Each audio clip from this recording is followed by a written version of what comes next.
이어서 하겠습니다. 이제 주임법에서 임차인 세 가지 걸려있는데 그 중에 먼저 대양력과 우소면제가 있습니다. 이 두 개는 완전히 다른 건데 대양력은 소유자만 바뀜이 나옵니다. 대양력은 이제 매매나 뭐 경매, 증여 다 나와요. 소유자만 바뀌면 나옵니다. 그 새로운 소유자에게 주장하는 권리입니다. 한편 우선면제는 경매에서만 나오고 경매에서 돈 받는 순서입니다. 그러니까 이건 매매, 증여, 경매, 상속 다 나오죠. 이건 경매에서만 나오고. 그럼 우선면제는 우리 지금 이제 154페이지에 표가 있습니다. 배당 순위가 0순위가 경매 실행 비용이고 1순위가 제3취득자 필요비입니다.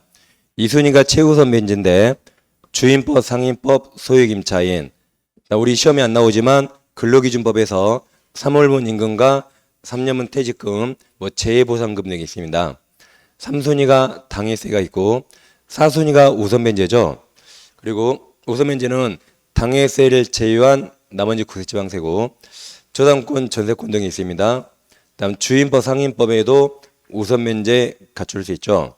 다음 5순위가 일반 임금 채권, 6순위가 공과금, 이제 꼴등이 일반 채권이죠. 돈만 빌려준 사람입니다. 이걸 이제 경비하지 씨름이 최당후죠. 경비 최당후가 임금을 현금이 아니라 공제로 받는다고 외웠습니다. 그래서 경비 최당후 임금 공제라고 외우세요. 여기 두 가지 우선면제가 있는데 이건 물권이라 있는 게 아니라 그랬죠. 이건 법에 써 있으면 있고 법에 안 써 있으면 없습니다. 법에 써 있으면 있고 안 써 있으면 없어요. 여기는 전세권 없습니다. 전세권 없어요. 저당권 없죠? 저당권 없습니다. 네, 주임법, 상임법, 소유임차인이 있습니다. 여기 저당권, 전세권 다 있죠? 그 주임법, 상임법 있죠? 유치권 없어요. 유치권은 법에 안 써 있습니다. 걔들은 다 법에 써 있으면 있고 안 써 있으면 없습니다. 주택을 만약에 보조금 5천만 원에 계약해요. 그럼 꼭 전세권이 유리한 거 아닙니다. 전세권을 주택 5천만 원 주면 최우선 면제는 못 받아요. 최우선 면제. 근데 주택 임대차 하면 최우선 면제를 받을 수 있습니다. 그러니까 꼭 전세권이 좋다 나쁘다 그런 게 없어요. 자기 상황에 맞게 전세권이 더 좋을 수 있고 그냥 임대차가 더 좋을 수 있습니다. 그래서 여기는 아무튼 법에 써 있으면 있고 둘 다 안 써 있으면 없다. 그래 하시면 되겠습니다. 그래서 경비 최당 후 임금공제라고 외우세요. 그래서 이제 우선면제는 그냥 돈 받는 순서다. 얘가 끝입니다. 그래서 우리는 대양력을 이제 공부하겠습니다. 자, 갑부동산이 있는데 시가 5억짜리입니다. 을가 임대차를 2년하고 보증금 3억을 줬죠. 그래서 우리 X를 사용하고 있는데 소유자가 병으로 매매로 바뀝니다. 매매로 바뀌었을 때 을은 이 계약 누구랑 했죠? 갑과 했죠. 이 계약을 제3자 병한테 대항할 수 있는가 문제가 됩니다. 만약에 대항할 수 없다면 을은 중간에 쫓겨나죠. 쫓겨납니다. 3억도 누구한테 받아요? 갑에게 받죠. 병에게 어떤 것도 주장 못하고 쫓겨나는 겁니다. 그럼 우리가 병이라면 병이 3억 내주는 거 아니죠. 5억짜리 5억 주고 삽니다. 그래서 병이 5억을 주면 갑이 그 5억에서 을 3억 주고 을 쫓아내는 것입니다. 근데 만약에 우리 대양력 있다고 가정하면 갑과 맺은 계약을 병한테 주장할 수 있죠. 그럼 2년간 안 쫓겨납니다. 그 2년 다 지나고 나갈 때 누구에게 보증금 받아요? 병에게 받죠. 주기는 갑에게 줬지만 나갈 때 병에게 받습니다. 그럼 병은 나중에 을 3억 내줘야 되죠. 그럼 5억짜리 얼마에 사야 돼요? 2억에 사는 거죠. 경매도 똑같아요. 경매 똑같습니다. 갑부동산을 을과 임대차 있는데 이게 경매로 소유자가 병으로 바뀌어요. 그러면 을은 갑과 맺은 계약을 제3자에게 대항할 수 있는가? 없다면 을은 중간에 쫓겨나죠. 그 3억도 갑에게 받는 겁니다. 아니면 경락대금이 받아요. 경락대금이나 갑에게 받고 병한테 달라는 거 아닙니다. 그래서 다른 권리자가 한 명도 없다고 가정하면 을 빼고 다른 권리가 하나도 없다면 병은 5억짜리 5억의 경매 받아도 대강 번전이 될 수 있습니다. 다른 권리 하나도 없다 가정할 때. 근데 만약에 대항력이 있다면 을은 중간에 안 쫓겨나죠. 그리고 기간 다 끝나고 경락인 병에게 3억을 별도로 받습니다. 그럼 병락인은 을 못 쫓아내고 을 나갈 때 3억을 내줘야 되죠.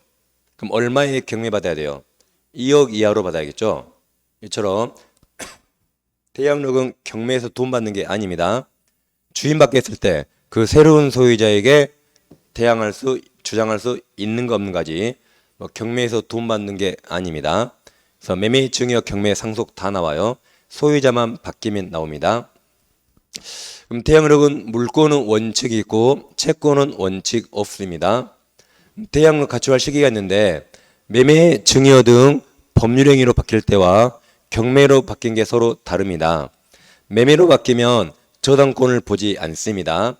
저당권이 있든 없든 매수인 등기보다 더 빠르면 됩니다. 저당권 보지 않아요. 이제 경매로 바뀌었을 때 저당권, 말소기준 권리. 아무튼 경매에 나오면 우리나라 모든 법에서 무조건 말소기준 권리 예외가 없습니다. 경매하면 무조건 말소기준 권리에 떨어지셔야 돼요. 최선순위 저당권 등보다 대양록이 빨라야 그래야 경락인에게 대항할 수 있습니다. 대양록 갖췄더라도 말소 기준보다 느리면 경매에서 대양록 상실합니다. 그래서 두 가지 다른데 매매부터 봐보겠습니다. 매매는 매수인 등기와 표기합니다. 가백이 X라는 부동산이 있어요. 제가 부동산이라 있습니다. 주택이라고 말하지 않았어요. 주택인지 뭔지 모릅니다. 이걸 우리가 임대차를 2년에 3억을 했습니다. 맨 임차권이라는 채권을 취득하죠. 근데 1년 지났는데 병한테 팔고 소유권이 병으로 바뀝니다. 그러니까 병이 우리한테 나가 그랬죠. 그럼 우리는 아직 1년 사용 덜 했거든요. 그럼 우리는 나가야 됩니까? 안 나갈 수 있나요? 나가야 됩니다. 이건 채권이고 채권은 계약 누구랑 있죠? 갑과 있죠. 갑에게만 주장할 수 있습니다. 병과 적 없죠. 병에게는 주장할 수 없습니다. 대양록 없다 그럽니다. 잘 들어보세요. 을은이 계약 누구랑 있죠? 갑과 있죠. 갑에게 주장할 수 있습니다. 갑에게 주장할 수 있죠. 그걸 대양록이라고 부르지 않습니다. 둘이 약속에 있으니까 약속 지켜라고 주장하는 거죠. 대양록이란 갑과 맺은 계약을 오늘 이 사람 얼굴 처음 봤죠. 당사자가 아닌 제3자에게 주장하는 걸 대양록이라는데 채권은 원래 대양록 없습니다. 그래서 2년 대양 못하니까 을은 쫓겨납니다. 3억도 누구한테 받아요? 갑에게 받아야 됩니다. 그러면 얘가 대양록 없다 그러면 양수인 병은 양도인 갑 지위를 승계하지 않는다 그래요. 같은 말입니다. 그래서 이게 시가 5억짜리면 병은 5억 주는 겁니다.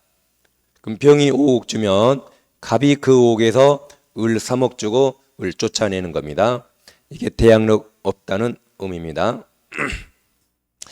이렇게 채권이 대양록 없는데 그럼 이럴 수 있죠? 갑이 나쁜맘 먹으면 오늘 아침에 3억 받고 임대차 했어요. 오늘 오후에 5억에 팔아버립니다. 8억 가지고 중국으로 도망가요. 을은 여기 발도 못 디뎌봤죠. 들어오지 마 그럼 못 들어옵니다. 근데 3억을 누구한테 받아야 돼요? 갑에게 받아야 되죠. 그럼 을은 갑을 잡을 수 없죠. 그래서 을은 하루아침에 3억을 딱 뜯겨버린 거죠. 여기서 을이 3억을 왜 뜯기죠? 대양록 없어 그럽니다. 갑이 도망가더라도 대양록만 있다면 병한테 받을 수 있죠. 대양록 없으니까 3억을 뜯기는 겁니다. 이렇게 채권은 원래 대양록 없어요. 근데 불쌍해 죽겠잖아요. 그래서 이게 예외적으로 대양록을 취득할 수 있습니다. 첫째, 민법 621조에서 임차권 등기할 수 있습니다. 근데 등기하려면 임의규정이라 임대인이 협조해야 됩니다. 임대인이 보통 해야 안 해요? 귀찮아서 안 합니다. 설령 하라 그래도 누구 돈으로 해? 을 네 돈으로 해. 그럼 을이 안 합니다. 들어갈 때 돈 들어, 나올 때 말소할 때 또 돈 들거든요. 이래저래 이거 실생활에 거의 없습니다. 근데 만약 이 X가 주택이라면 주택, 갑과 을이 주택임대차 했어요. 그러면 주택임대차 등기하면 되거든요. 근데 굳이 할 필요 없습니다. 임차인이 주택 인도받고 주민으로 전입신고하면 다음날 0시부터 대양록이 생깁니다. 그리고 만약 X가 상가라면 갑과 을이 상가임대차 했습니다. 등기할 필요 없이 상인법에서 상가 인도받고 세무서 가서 사업자 등록 신청하게 되면 다음 날 0시부터 대항력이 생깁니다. 그래서 임차인이 셋 중에 하나로 먼저 대항력 취득했습니다. 평 그거 알고 사요, 모르고 사요? 알고 사겠죠? 그때 한해서 갑감매진 계약을 병한테 대항할 수 있습니다. 그럼 병이 이제 갑주의를 승계하는 거죠. 승계한다 표현합니다. 그래서 이제 을 못 쫓아내죠. 그리고 을 나갈 때 3억 누가 내줘요? 병이 내주니까 이제는 2억 이하로 사야 됩니다. 그래서 이 표현을 꼭 외우세요. 대항력 없다가 양수인은 승계하지 않는다. 대항력 있다가 양수인은 양도인 지위 승계한다고 표현하고, 뭐 경매도 표현이 다 똑같이 있습니다. 요즘 이 표현을 시험에 더 많이 내고 있습니다. 이걸 꼭 기억하셔야 돼요. 경매는 무조건 말소기준 권리. 경매가 나오면 경락인이 부동산에서 책임지는 권리가 있고 책임지지 않는 권리가 있습니다. 그걸 결정한 게 말소기준 권리인데 이건 꼭 외우셔야 됩니다. 그 부동산의 최선순위, 저당, 근저당, 압류가 압류, 담보가 등기입니다. 근데 사실 외울 필요가 없어요. 애들은 다 돈 받는 게 주 목적입니다. 돈 못 받을까봐 저당 잡죠. 이것도 금전채권자가 하는 것이고 담보가 있으면 저당권하고 똑같습니다. 다 돈 받는 게 주 목적입니다. 근데 돈이 아닌 부동산 사용수익이 목적인 게 있어요. 근데 이들이 말소 기준보다 더 아래에 나올 수 있거든요.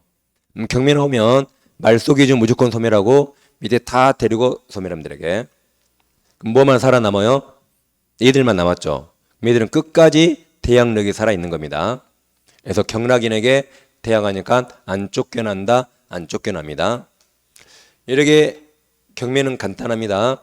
그냥 최선순위 저당권부터 지우면 돼요. 근데 예외가 있는데 말소 기준보다 날짜가 느리더라도 항상 살아남아서 경락인이 항상 인수하는 게 있습니다. 그 세 가지죠. 분묘기지권, 유치권, 법정기상권, 이걸 분유법 외웠습니다. 얘들은 항상 살아남습니다.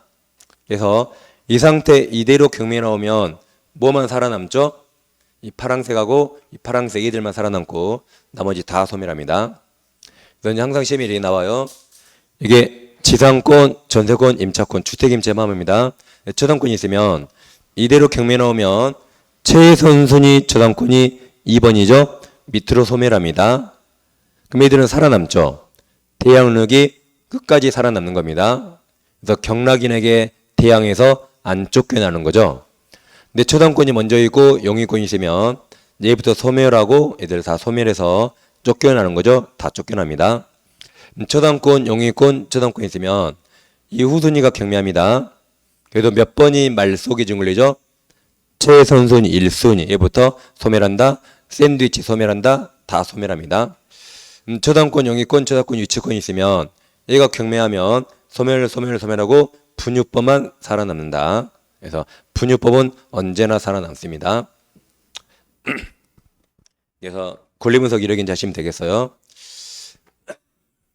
정리하면 가백의 X가 있습니다. 이 부동산에 1순위 근저당권이 있고 용의권이 있고 근저당이 있어요. 그럼 얘들은 누구랑 계약했죠? 갑과 계약했죠. 내 소유자가 병으로 바뀌는데 매매로 바뀌었어요. 그럼 소유자가 너희들 다 나가 그래요. 얘들은 갑과 매진 계약 병한테 대항할 수 있습니까? 대항할 수 있으면 안 나가고 대항할 수 없으면 쫓겨나는 거죠. 그럼 대항할 수 있어요, 없어요? 그러니까 매매는 저당권 보지 말아 그랬죠? 얘가 4번이니까 시간이 빨랐죠. 그러니까 대항할 수 있다. 안 쫓겨난다. 그러면 얘는 갑주의 승계한다 그랬습니다. 근데 이제 얘가 경매 청구하면 얘부터 소멸하죠. 그럼 대항력 소멸했네요. 대항할 수 없다. 쫓겨납니다. 그러면 경락인은 갑주의 승계하지 않는다고 표현했습니다. 그럼 만약 이게 아파트라면 아파트에 저당권이 먼저 있어요.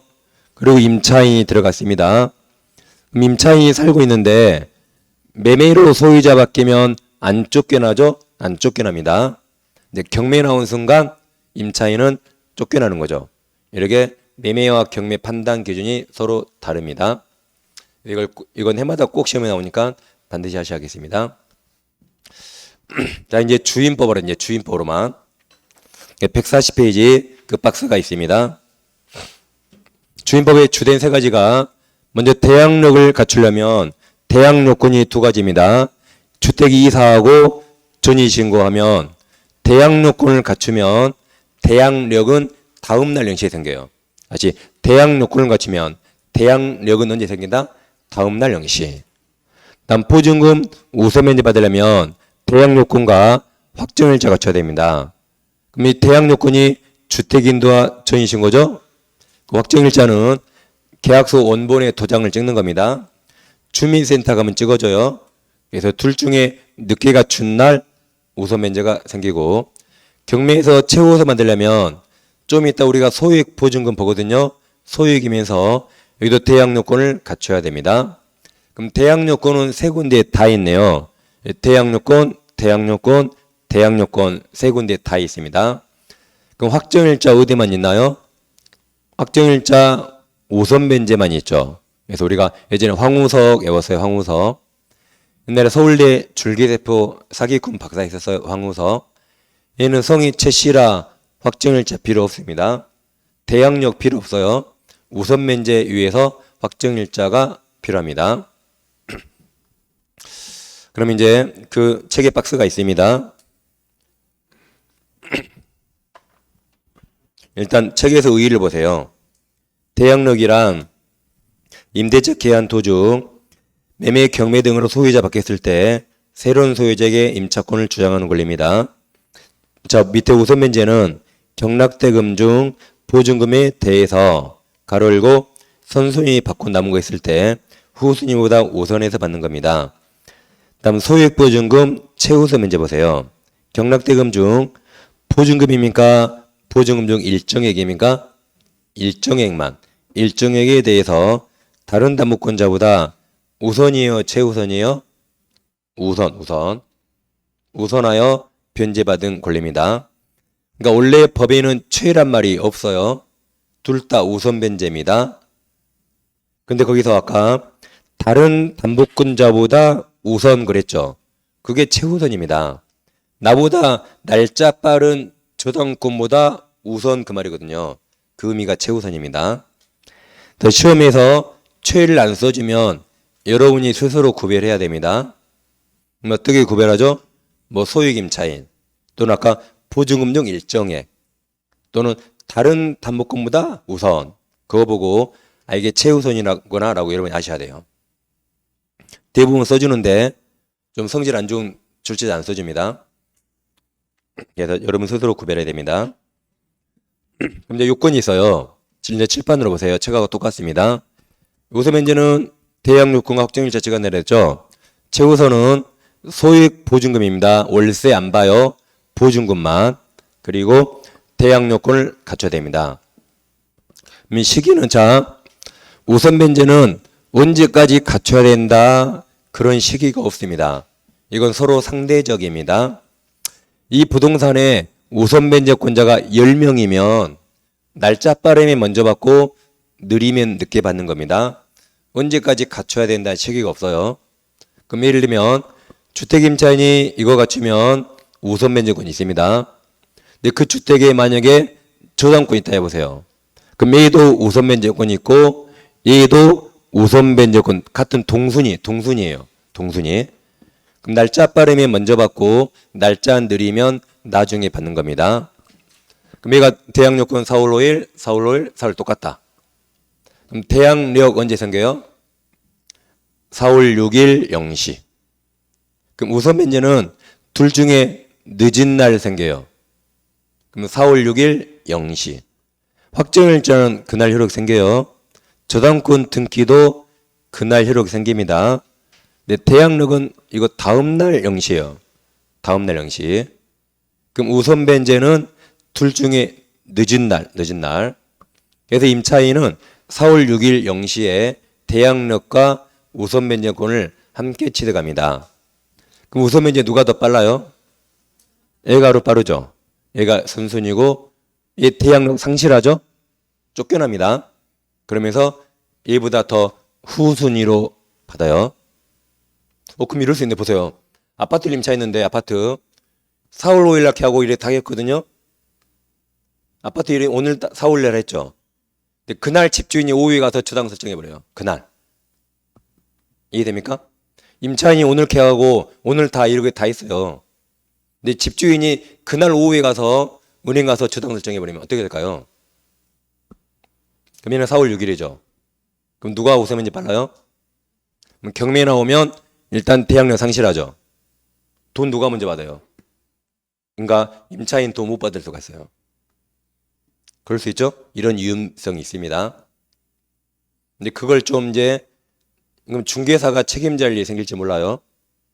그래서 중개사는 이거 책임을 면할 방법이 있어요, 하나. 그거 좀 이따 제가 말씀드려요. 시험에는 안 나오지만 아셔야 되니까 말씀드립니다. 아무튼 위험할 수 있습니다, 이렇게. 아무튼 악덕 임대인 만나면 우리나라에 해볼 방법이 없어요. 우리나라는 법을 어떻게 만들어도 임대인 이길 법은 없습니다, 아직까지. 자, 이제 4월 5일, 4월 1일, 4월 6일이에요. 그럼 대항력 언제 생겨요? 4월 6일 0시. 그럼 우선 면제 언제 생겨요? 4월 6일 0시. 그럼 우리는 다른 거 안 보고 지금 날짜만 계산해 볼게요. 그럼 우선 면제는 누가 빨라요? 얘는 4월 6일 0시, 등기소 아침 9시. 그래서 임차인이 우선 면제 순위가 더 빠릅니다, 여기서는. 그 다음 4월 5일, 4월 10일, 4월 10일 있어요. 그럼 대항력은 4월 6일 0시. 우선 면제는 4월 10일. 얘도 4월 10일. 그러면 주민센터 아침 9시, 등기소 아침 9시. 그래서 얘들은 같은 순위로 우선 면제가 됩니다. 다른 거 안 보고 날짜만 봤어요. 물론 여기는 이 임차인은 우선 면제 필요 없어요. 대항력이 있으니까 안 쫓겨나죠. 굳이 필요는 없습니다, 우선 면제권. 근데 그냥 누가 날짜 빠른가 날짜만 계산해 봤어요. 그러니까 다른 거 생각하지 마시고 그냥 누가 날짜 빠른가 우선순위 날짜만 본 겁니다. 이 사람은 대항력 있으니까 뭐 끄떡 없죠. 경매에서 안 쫓겨나거든. 끄떡 없습니다. 그냥 우선 변제권 날짜가 누가 빠른가 날짜만 지금 계산한 거예요. 그 다음 최우선 면제 받으려면 이 대항력권이 경매 신청 등기 전에 갖춰야 돼요. 경매 신청 등기 전에 대항력을 갖춰야 된다. 주의할 게 이건 우선 변제는 없습니다. 이건 어디만 있다? 최우선 변제만 있습니다. 우선 변제는 서로 날짜를 비교한다 그랬죠. 이것은 최우선 변제만 있다. 예를 보시면 되겠습니다. 그럼 자, 아까 여기 보세요. 오늘 임대차 있는데 오늘 임대차 집주인이 오후에 가서 저당 설정해버리면 저당보다 대항력 우선이죠. 그럼 경매 나오면 저당은 소멸하고 얘 대항력 소멸하죠. 우선 면제도 은행이 더 빠르고 얘가 우선이죠. 그렇죠? 이걸 이제 방지하는 게 있는데 이제 법무부에서 만든 주택임대차 표준계약서가 있습니다. 이거 법무부가 만들었어요. 근데 중개사들 이거 사용 안 합니다. 기껏 만들어도 사용 안 해요. 중개사들은 협회에서 만든 거 계약서 사용해요. 협회가 뭐 압니까? 협회 사람들이 아무것도 몰라요. 걔들 협회 고문 변호사 있어요. 근데 걔들이 임대차 알아요? 모릅니다. 걔들 변호사가 뭐 임대차 계약합니까? 변호사들 주택임대차 몰라요. 저도 구시 공부할 때 2000페이지 민법책에서 주임법 2페이지도 안 돼요. 그래서 주임법을 가장 많이 공부한 자격증은 우리 중개사예요. 그러니까 변호사를 주임법 모른다고요. 그러니까 협회 고문 변호사도 몰라요. 이런 거 주임법. 그러니까 협회에서 만든 게 아니고 이 법무부 이걸 사용해야 돼요. 이거. 여기를 보시면 이제 다음 페이지에 이 특약상이 있거든요. 특약상. 잘 안 보이죠? 그럼 제가 여기만 확대할게요. 여기만 확대합니다. 여기 돼 있어요. 요즘 잘 보입니까? 그래서 안 보여요? 자, 주택을 인도받은 임차인은 언제까지 주민등록과 전입신고와 계약 확정일자를 받기로 하고 임대인은 위 약정일자 다음 날까지 다음 날에 맞죠? 대항력이 다음 날 생기니까 다음 날까지 주택에 저당권은 담보권을 설정할 수 없다고 써놨어요. 특약상에. 그러니까 4월 5일이면 4월 6일까지 저당 못하고 4월 7일 날 하란 말이에요. 4월 7일 날 하란 말이죠. 근데 임대인이 이 특약 위반하여 임차주택에 저당권 등 담보권을 설정한 경우 임차인은 계약을 해지할 수 있다. 이 경우 임대인은 임차인에게 위특약 위반으로 손해배상해야 됩니다. 그리고 이제 국세지방세 마찬가지예요. 국세지방세. 아까 당해세가 우소면제가 더 빠르거든요. 그래서 임대차 계약 처기는 임차인은 임대차 계약 처기를 기준으로 임대인이 사전에 고지하지 않은 선순위 임대차 정보가 있거나, 즉 나보다 날짜 빠른 임차인들 있죠. 원룸주택이라면. 그리고 미납되거나 체납한 국세지방서가 얼마를 초과하는 것임을 확인한 경우 임대차 계약이 시작할 때까지 그 계약금 명목으로 임대인에게 교부한 금전 기타 물건을 포기하지 않고 해지할 수 있다고 되어 있어요. 이렇게 특약이 되어 있습니다. 근데 보세요. 그러면 임대인이 만약에 4월 5일이면 4월 6일까지 저당 설정 안 한다 그랬죠. 만약에 하면 임차인이 계약을 해지하고 손해배상 청구할 수 있다 그랬죠. 근데 얼마를 준 거예요? 임대인 돈 없으면 못 받습니다. 그러니까 있으나 마는 거죠, 그냥. 임대인 손해배상 2억 청구인데 안 주면 어떻게 해요? 그리고 재산 아무것도 없으면? 그러니까 있으나 마는 겁니다. 근데 왜 필요해요? 중개사는 이 특약을 해므로써 법적인 책임을 완전히 면한다고요. 중개사는. 다시 이거 있어도 임차인은 굳이 못 받아요. 임대인 손해배상 해줄 돈이 없다면 뱉죠 그러면 받겠습니까? 임차인은 보상 못 받아요. 근데 중개사는 이 특약을 함으로써 그 책임에서 완전히 자유롭게 벗어난다고요. 이 특약을 해줌으로써. 그러니까 이 특약을 꼭 해야 돼요. 그러니까 보통 협회에서 사용하는 계약서 사용할 때 이거 그대로 갖다가 밑에 붙이라고요. 컨트롤 C, 컨트롤 V 해가지고.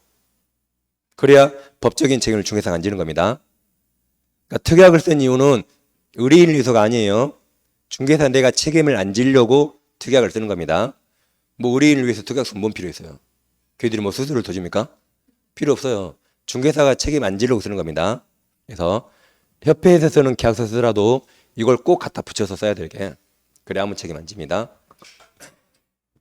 아무튼 시험에는 안 나오지만 잠깐 소개해드렸습니다. 자, 그럼 이제 오른쪽 페이지에 사례가 나옵니다. 자, 우리 갑주택을 경매받았죠. 근저당권이 있고 임차인 B가 대양력 취득했습니다. 대양력 언제 생기죠? 5월 2일 0시. 근데 확정일자 안 찍었네요. C가 들어왔고 B가 인제 확정일자를 7월 1일 날 찍어서 우선 변제가 7월 1일 날 생겼습니다. 그럼 이대로 경매 나오면 B 대양력 있습니까? 없습니까? A부터 소멸한다. 소멸하죠? 소멸한다. 대양력 다 소멸합니다. 그래서 짐 싸서 쫓겨나는 거죠.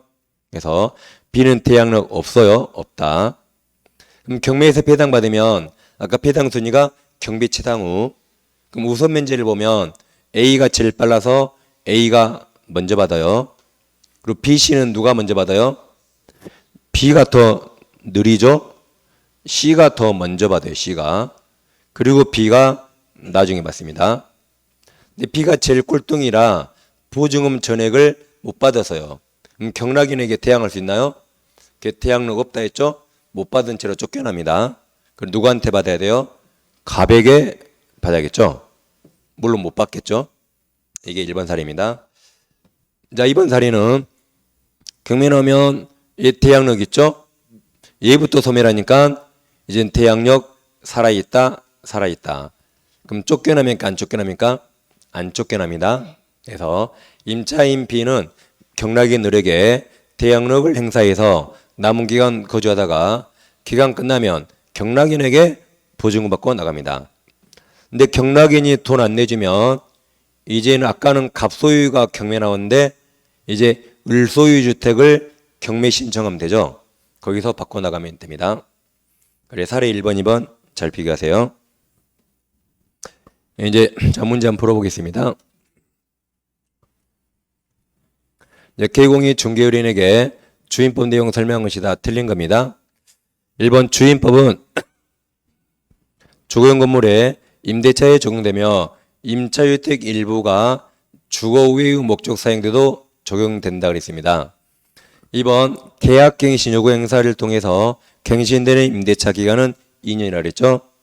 3번 임차인은 주택에 대한 경매 신청 등기 전에 대항 요건을 갖추지 않았네요. 갖추지 않은 경우에 보증금 중 일정액에 대해서 다른 담보권자보다 이 우선이 그냥 우선이에요? 최우선이에요? 최우선이죠? 그럼 최우선 면제 받을 권리가 없죠.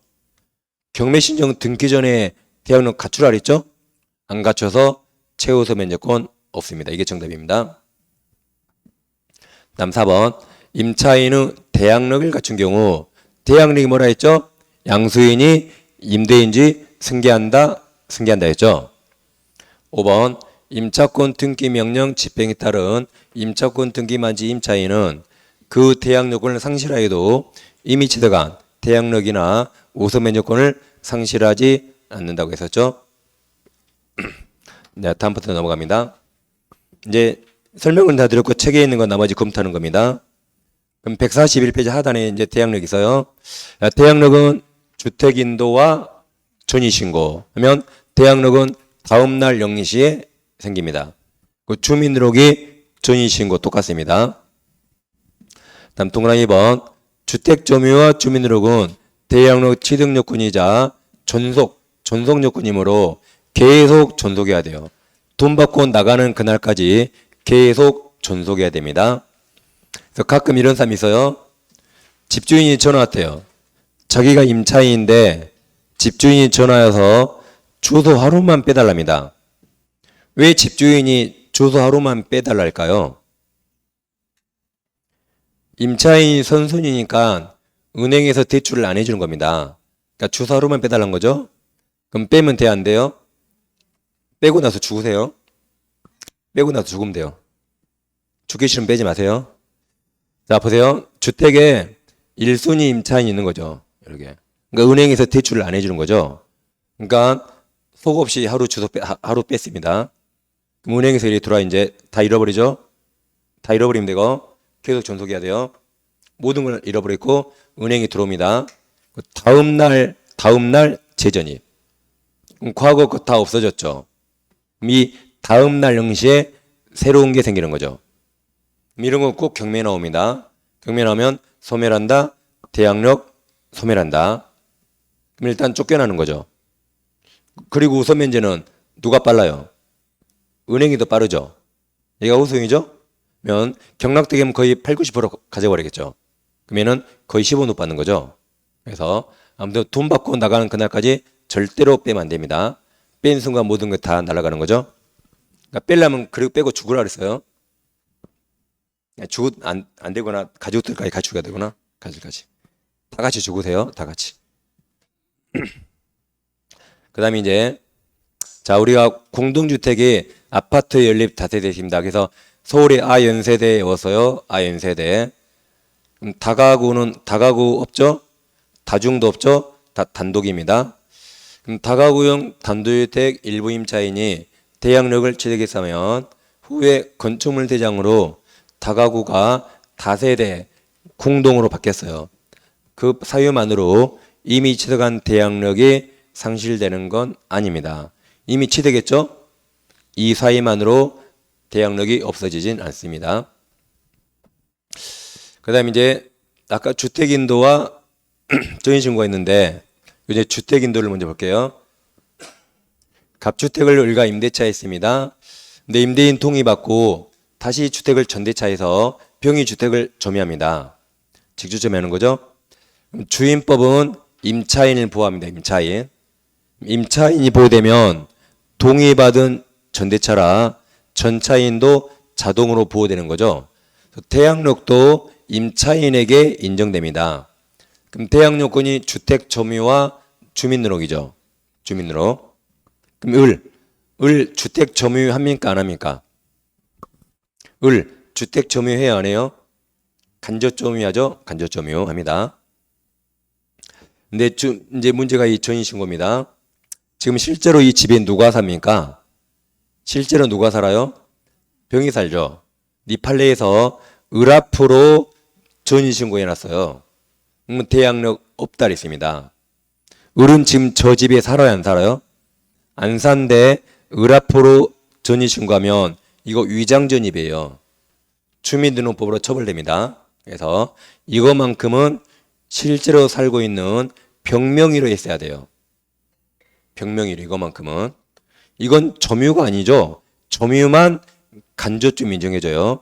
이건 점유가 아닙니다. 그래서 이것은 실제 살고 있는 전차의 명의로 했어야 대항력이 인정됩니다. 그래서 이제 세트를 외우세요. 전차인 주민등록입니다. 전차인 주민등록. 전차인을 5글자로 뭐라 그러죠? 전차인을 5글자로 뭐라 그래요? 직접 점유자. 직접 점유자. 그럼 다 지읒 앞글자 지읒이네요.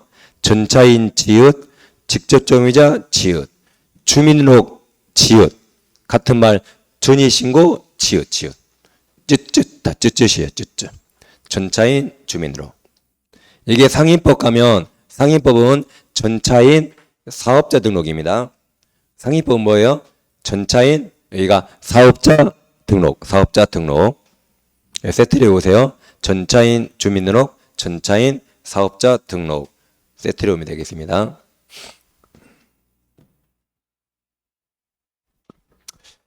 그 다음에 이제 전입신고인데 주민등록은 임차인뿐만 아니라 배우자, 자녀, 가족도 포함해 줍니다. 가족 중에 누구라도 먼저 신고하면 돼요. 그리고 주민등록 신고는 행정청에 도달해서는 안 돼요. 행정청에 신고했는데 공무원이 그냥 퇴근해버려요. 이건 공시가 안 되죠. 이렇게 공시까지 해야 돼요. 수리해야 됩니다. 수리 적어야 돼요. 그래야 공시가 되죠. 적어야 대항력이 생기고 행정청의 도달만으로 아직 효력은 생기지 않습니다. 아까 우리가 공동이 아인세대에 외웠죠? 다가구는 단독이라 했습니다. 공동주택은 주민으로 갈 때 동호수까지 정확히 적어야 대항력이 생깁니다. 근데 다가구는 집원만 적어도 돼요. 소유권이 한 개라 동호수 안 적어도 돼요. 근데 공동주택은 동호수까지 기재해야만 주민으로 효력이 생깁니다. 그리고 아까 대항력 있다가 무슨 말이었죠? 대항력 있다가 양수인이 양도인 지위 승계한다 그랬죠? 자동으로 딱 외워야 됩니다. 자, 그럼 대항력 있다는 주택의 매수인, 양수인, 기타 권리 승계한 자는 양도인 지위를 뭐한다? 승계한다. 이게 대항력입니다. 그래서 갑주택을 을과 임대차 했습니다. 계약기간이 2년, 보증금 3억 줬어요. 우린 임차권을 취득하죠. 대항력 취득해서 이렇게. 근데 이제 을은 3억을 아직 달라 못하지만 기간이 끝나야 보증금 3억 받을 권리가 있죠. 기간이 끝나야 되죠. 근데 병이 을의 채권자입니다. 근데 을이 돈 안 갚아요. 병이 을이 뭐 가진 거 있는가 알아봤더니 이 기간 끝나면 3억 받을 권리가 있더라고요. 그래서 이걸 가압류했습니다. 그러니까 임시로 잡아놨단 말입니다. 그러면 우리 병의 채무자죠. 그럼 잘 보세요. 이 보증금만한 채권에서는 둘 중에 누가 3억 내줄 채무자입니까? 누가 3억 내줄 채무자예요? 갑이 채무자죠. 병이 가압류했으니까 병이 보기에 갑이라는 사람은 내 채무자에게 3억 내줄 채무자입니다. 걔를 제3채무자랍니다. 제3취득자 아니에요. 제3채무자랍니다. 이 상태에서 주택이 청한테 팔리고 등기합니다. 아까 대항력 있다가 뭐였죠? 양수인이 매수인이 양도인지 승계한다 그랬죠. 그래서 양수인이 제3채무자 지위 승계한다. 그럼 이 자리에 정이 들어와요. 정. 따라서 가압류 채권자도 양수인 정에게만 가압류력을 행사할 수 있고 양도인에게 할 수 없습니다. 동그란 1번. 주택 소유권이 이전되어서 양수인이 임대인지를 승계한다. 그 말이 대항력이 있다는 말이죠. 승계하는 경우에 보증금 반환 채무도 양수인에게 넘어간다 그랬죠.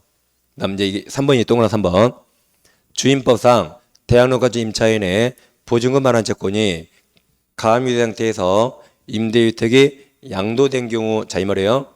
주임법상 대항력 갖춘 보증금 반환 채권이 가압류 상태에서 임대주택이 양도된 경우, 여기까지 봤습니다. 여기까지. 그러면 이제 양수인청은 채권 가압류 제3채무자의 승계한다, 승계한다. 따라서 가압류 채권자 병도 누구한테만? 양수인 정에 대해서만 가압류력을 주장할 수 있습니다. 갑이 아닙니다. 이제 갑 지우고 병을 대입, 아니 정을 대입하면 되는 거죠. 그다음 동그라미 2번이 이건데, 자 보세요. 갑부동산을 시가 주택 5억짜리 주택 을과 임대차 있습니다. 대항력이 있어요. 근데 중간에 소유자가 병으로 바뀌어서 등기하면 을은 각각 맺은 계약 대항할 수 있죠. 그럼 나갈 때 3억 누구한테 받는다고요? 병한테 받죠? 그럼 병은 얼마에 사요? 2억에 샀습니다. 그럼 이제 을은 3억을 갑에게 받아요? 병에게 받아요? 병에게 받죠? 병에게 받아요. 그리고 나서 대항력이 상실됐어요. 그리고 나서 대항력이 상실됐다. 세 번째로. 두 번째, 세 번째. 그럼 을은 병한테 3억 받을 수 있습니까? 없습니까? 그럼 을은 3억 누구한테 받아요? 대항력 상실하면. 병한테 받아야 되죠? 병은 2억에 샀는데? 그럼 병한테 못 받게 하면 병은 3억을 벌잖아요. 여전히 병한테 받습니다. 앞으로 대항력이 상실한 거지 병에게 3억 받을 권리는 이미 생겼죠. 이미. 그러죠? 앞으로 대항력이 상실한 거예요. 을은 이미 이때 병한테 3억 받을 권리가 생겼습니다. 여전히 병한테 받을 수 있다. 그게 이제 동그라미 2번입니다. 주택임차인이 제3자에 대해서 대항력을 구비한 후 주택의 소유권이 양도돼서 양수인 병이 보증금 반환 채무를 부담하게 된 이후 임차인이 이제 대항 조건 상실하죠. 여기 세 번째. 임차인이 주민등록을 다른 것으로 옮겼다여 이미 발생한 보증금 반환 채무가 소멸한 건 아니다. 여전히 병은 3억을 줘야겠죠?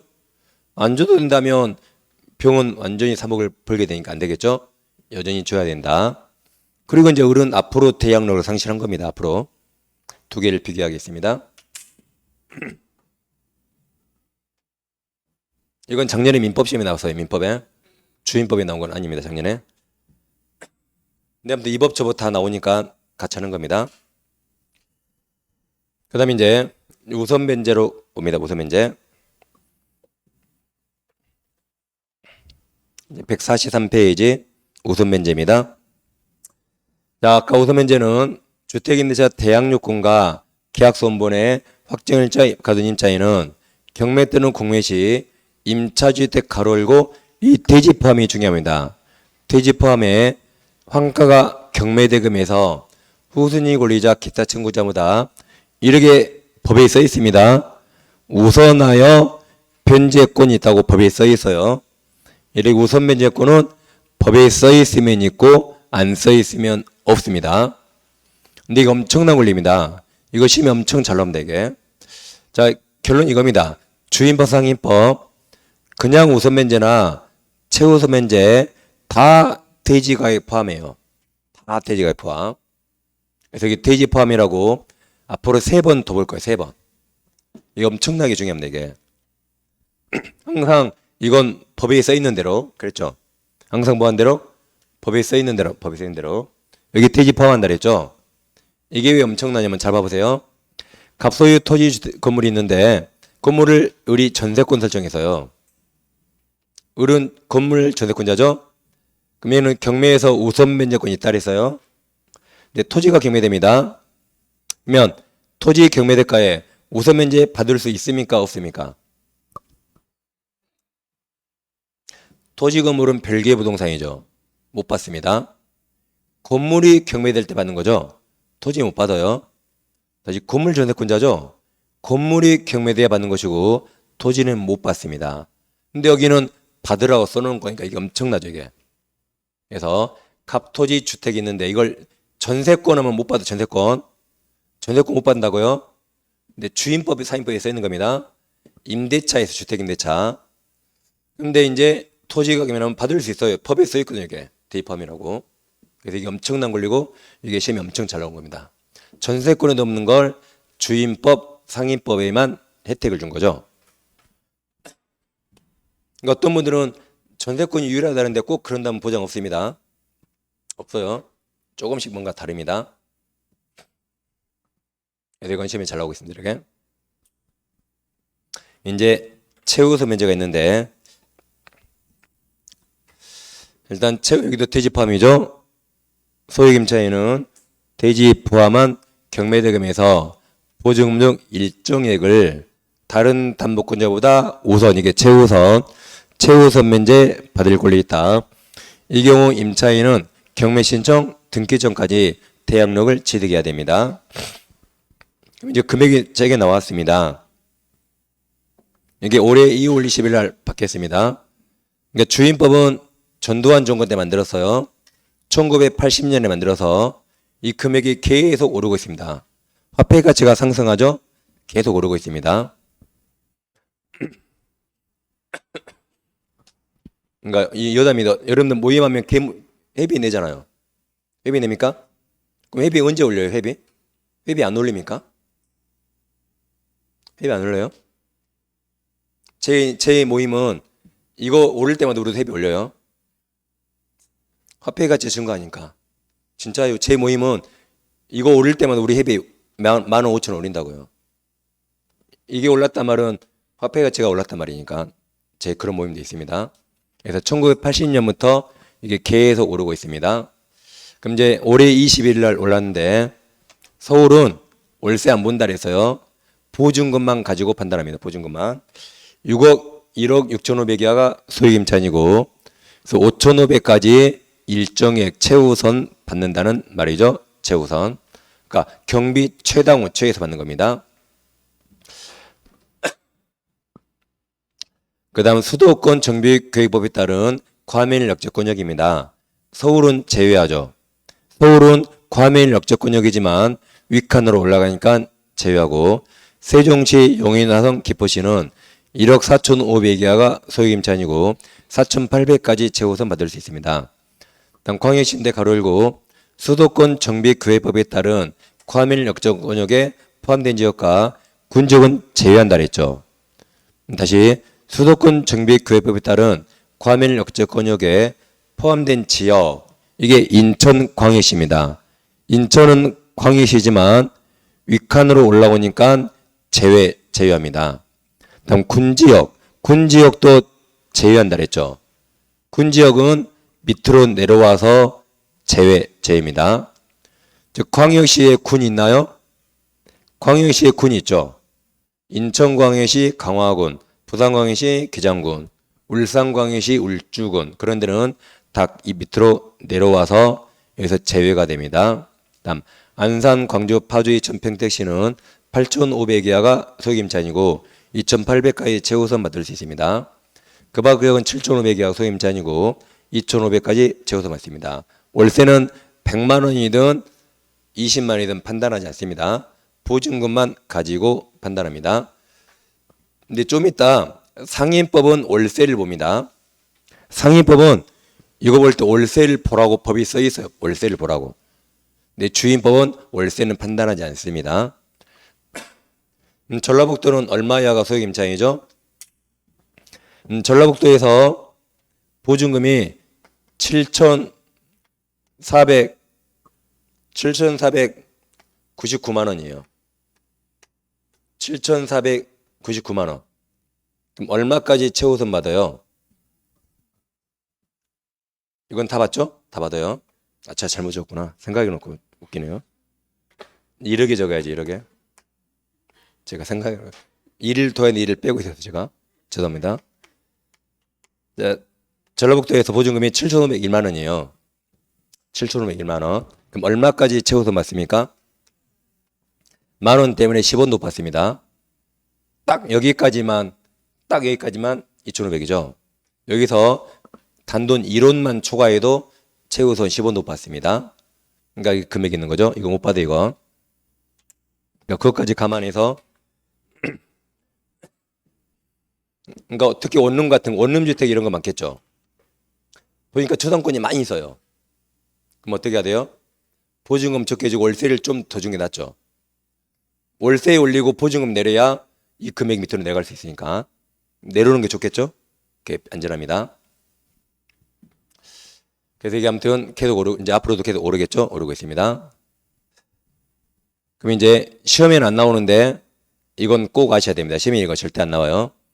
이제 서울을 예를 들면 지금 1980년부터 금액이 계속 이렇게 오르고 있습니다. 이게 최근 3번이 이렇게 오른 거예요. 서울을 예를 든 겁니다. 그래서 이게 소유익 임차인 여기까지 최우선 면제 받는 겁니다.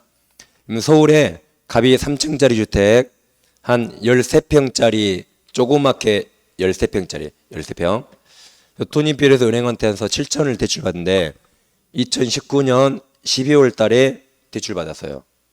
우리 임차인이 3명 들어오면 되게 이들이 다 작년 4월 1일 날 3명 다 들어와서 대양로가 확정을 가지고 지금까지 다 살고 있습니다. 근데 이 주택이 오늘 경매 났어. 오늘 경매 나오면 이 중에 소유익 임차인 몇 명일까요? 최우선 받을 소유익 임차인 몇 명일까요? 몇 명이죠? 그러니까 경매에 나오면 항상 뭘 보라 했죠? 경매에 나오면 무조건 말소기 준 권리, 자다가도 말소기 준 권리입니다. 이게 초당권 하나밖에 없죠. 그럼 이 날짜를 보셔야 돼요. 그래서 이 날짜를 보셔요. 이 날짜. 이거 이하가 소유익 임차인입니다. 은행이 19년 돈 빌릴 때 올해 1억에 오를지 알아요? 몰라요? 모릅니다. 은행은 이걸 신뢰하고 돈 빌려준 겁니다. 그래서 경매는 무조건 말소기니 최선순위 보셔야 돼요. 그래서 1억 천 이하만 소유익 임차인입니다. 그래서 A, B만 소유익 임차인이고 C는 소유익 임차인이 아닙니다. 그래서 경매 나왔는데 이게 1억 4천에 경매됐어요. 그런데 최우선 면제는 경매가액의 2분의 1까지밖에 안 해줍니다. 이거 한없이 최우선 해줘버리면 이거 한없이 최우선 하잖아요. 그럼 은행은 이나 돈 빌려줬는데 가짜로 짜고 7천 3명이 들어와요. 7천. 그럼 걔들 다 소유익 보증금 다 줘버리면 1억 4천에서 은행 돈 10원도 받거든요. 그래서 얘들보다 훨씬 날짜 빠른 선순위를 보호하기 위해서 최우선 면제는 2분의 1까지밖에 안 해줍니다. 그래서 7천만 원밖에 안 해준 거죠. 그래서 얘들 7천만 원을 1대1로 나눠줘요. 어차피 받는 금액이 똑같으니까 1대1로 나눠줍니다. 그럼 이제 1억 4천에서 얼마 남았어요? 이제 7천 남았죠. 이제 우선 면제. 그러면 4명 다 우선 면제 했죠. 누가 날짜 제일 빨라요? 은행. 그래서 은행이 7천 받고 끝입니다. 그래서 최우선 7천, 그냥 우선 면제 7천 그래 끝인 거죠. 이렇게 최우선 면제를 무한정 인정하면 이 소유익 임차인보다 이 선순위를 해칠 우려가 있으니까 두 가지 제한이 있다 그랬어요. 첫째 아까 임차권 등기 명령하면 이후에 들어온 임차인 최우선 안 해준다. 두 번째 최우선은 경매가액 몇 분의 미만 2분의 1까지밖에 안 해주고 다 해준 거 아닙니다. 이렇게 날짜 빠른 자를 보호하기 위해서 최우선 면제를 밑으로 제한시키는 두 가지입니다. 그래서 2분의 1까지밖에 안 해. 2분의 1. 그 다음 점포와 사무실 상가네요. 상가로 사용되는 건물에 근저당이 설정된 후 그 건물이 이제 주거로 바뀝니다. 주거로 연동인데요. 임차인은 이는 어차피 주택을 임차했죠. 그럼 주임법으로 보호되니까 소유익 임차인이라면 근저당권보다 최우선 받을 수 있다. 보증금 중 일정액이라 최우선 받는 거죠. 받을 수 있다. 자, 그럼 이제 갑토지 주택이 있습니다. 이걸 을에게 임대차 했어요. 그럼 임대차 당시는 임대인 토지와 임대인 주택이죠. 근데 그 후 토지를 병한테 팝니다. 아니, 죄송합니다. 아까 경매대매를 받을 수 있다 그랬죠? 자, 이제 아까 이거 했고 토지 포함. 이제 갑주택이 있는데 임대차 있어요. 근데 토지를 병한테 팔았어요, 이렇게. 그럼 임대차 당시 임대인 토지였죠? 이후 팔린 겁니다. 근데 제3자 토지가 경매 나왔어요. 여기 미등기라 주택 경매 안 나오고 토지만 나왔습니다. 그러면 제3자 소유 토지 대가에 우선 면제 받을 수 있는가 문제가 되는데 우리 판례는 임대차 할 당시에 임대인 소유였죠. 임대차 후 이거 파는 걸 을이 막을 수가 없죠. 그래서 임대차 성립 당시 임대인 토지였다면 이후 소유자가 달라져도 그 토지 경매에 최우선 받을 수 있다고 판시했습니다. 3번에서 임대차 성립 당시 임대인 소유 토지가 병역이 양도되어 임차주택과 토지 소유자가 달라져도 마찬가지다가 받을 수 있다. 그리고 미등기라도 똑같이 받을 수 있다. 미등기도 주임법 적용됩니다. 그 다음 차임 증감 청구까지 빨리 하겠습니다. 자, 일단 문제 한번 풀어볼게요.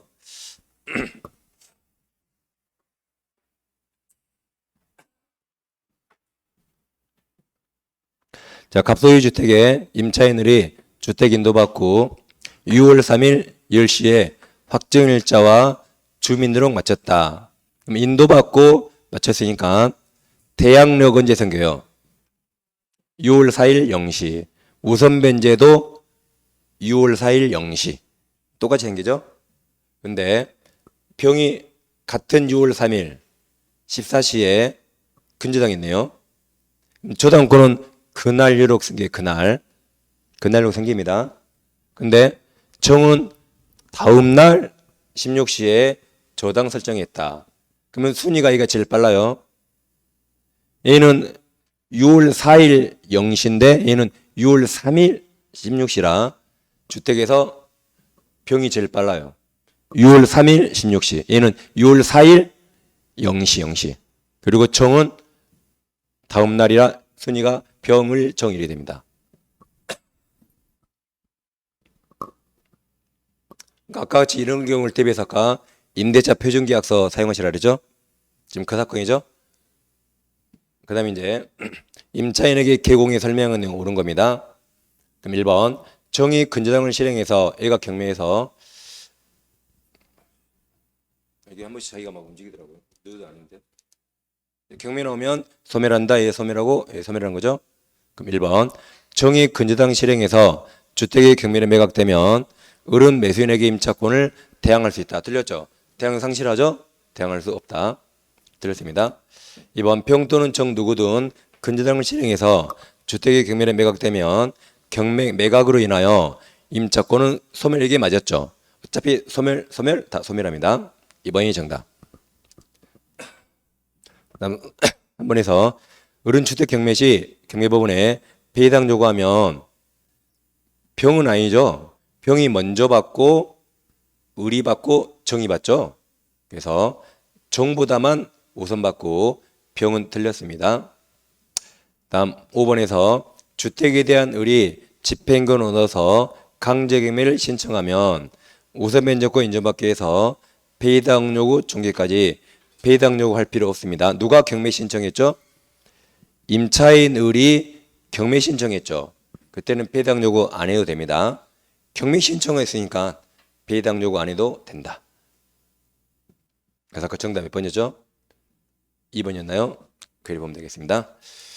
자, 이제 10분 휴식하고 하겠습니다. 10분 휴식하고 차임 증감 청구하겠습니다.